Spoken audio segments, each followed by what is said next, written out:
Hari terakhir penyerahan berkas perbaikan Bacalek, KPUD Batanghari hari ini memulai verifikasi perbaikan berkas tersebut. Selain perbaikan, beberapa partai politik juga melakukan pergantian terhadap Bacalek. Ketua KPUD Batanghari Abdul Qadir mengatakan, jika pihaknya telah menerima secara keseluruhan berkas bakal calon legislatif dari 14 partai politik peserta pemilu. Meski demikian, KPUD sendiri belum dapat memastikan keabsahan dari perbaikan berkas Bacalek tersebut. Pasalnya berkas yang diserahkan ini masih akan dilakukan verifikasi terlebih dahulu sebelum ditetapkan sebagai daftar caleg sementara atau DCS. Verifikasi ini sendiri akan berjalan selama 1 pekan, yang dimulai dari tanggal 1 hingga 7 Agustus mendatang.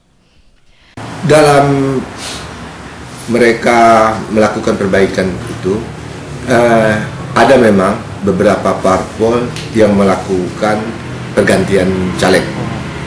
Dan ini mulai hari ini tanggal 1 sampai tanggal 7 ini kita akan melakukan verifikasi baik terkait dengan berkas caleg yang sebelumnya tidak diganti ataupun berkas caleg yang telah mereka ganti.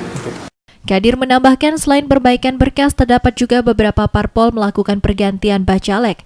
Namun untuk saat ini pihak KPUD belum dapat merincikan secara detail parpol yang mengganti Bacaleknya tersebut. Purwadi Firdaus, JEK TV melaporkan.